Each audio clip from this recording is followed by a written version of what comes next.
It snowed this week. I thought we were in spring, but yeah, it snowed this week. And I just checked the weather. There's a winter weather advisory for tomorrow as well. We're almost 30 days into spring and it's still snowing. The glorious benefits of living in the Midwest. You never know what you're going to get with the weather. But there are times when I look at things that don't seem to make sense and I say to myself, it's not supposed to be that way. We're not supposed to have snow in spring.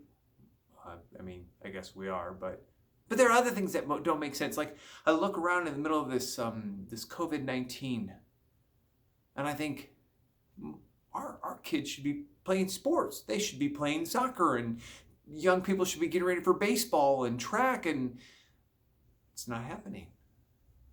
It's not happening, but it's not supposed to be that way. And there's school. Children should be in school learning, but we have moms, dads, you're now the teachers.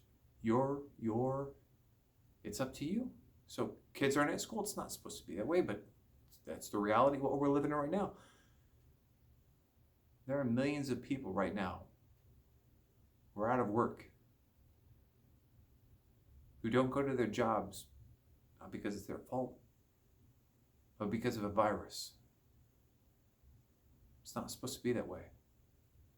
We're supposed to be able to go to work and provide and take care of our family. It's not supposed to be that way. There are millions of people who are sick right now, who are sick and they're worried about their life. It's not supposed to be that way. There are families that want to get together. I want to go see my extended family. I want to go visit them. There are grandchildren that want to hug their grandparents, and they can't do that. It's not supposed to be this way. It doesn't make sense in our heads, and it hurts our hearts, our heads. It doesn't make sense. We're like, what's going on? It's not supposed to be this way. And Jesus has one of these moments where he looks at what's going on around him, and he goes, this isn't the way it's supposed to be. And it breaks his heart. In John chapter 11, there's a man named Lazarus, and he was sick. He's from Bethany. His sisters are Mary and Martha. And the sisters call for Jesus. They send for him. The one you love is sick. And so in his time, Jesus comes to be with the family. And when he arrives, Lazarus has passed away. He's passed away. He's in the tomb. He's been there for 4 days. He's dead. The family mourns, the girls mourn, those around him mourn. They cry and they weep because they miss someone that they love that was important to them.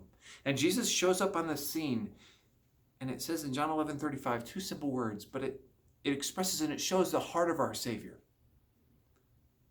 And Jesus wept. He looks at what's going on. He looks at the pain that this sinful world has caused this family. And it breaks his heart. And he cries because he knows it's not supposed to be this way. I wonder if in this moment Jesus reflects on creation.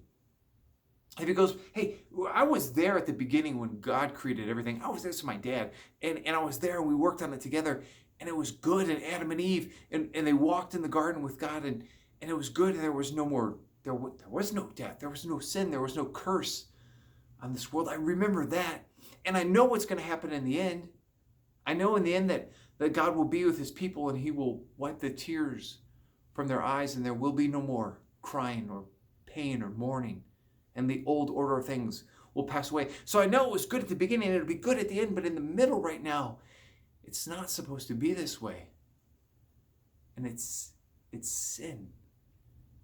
The sin sickness that's wrecking this world.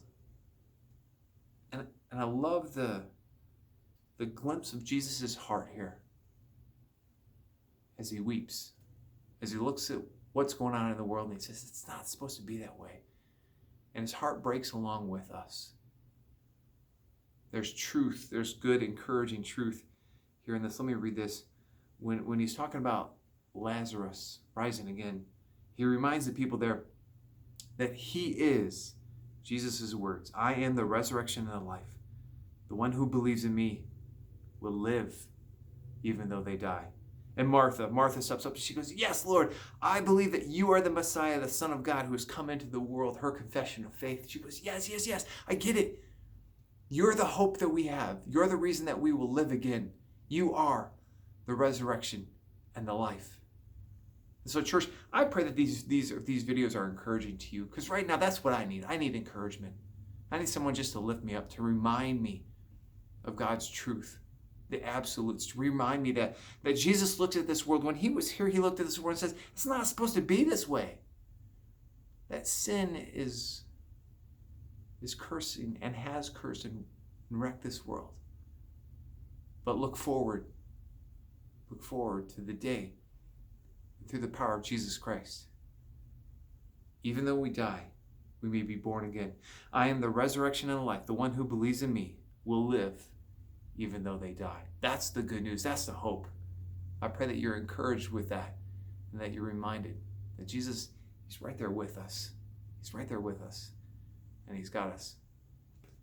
Church, make it a great week in the Lord.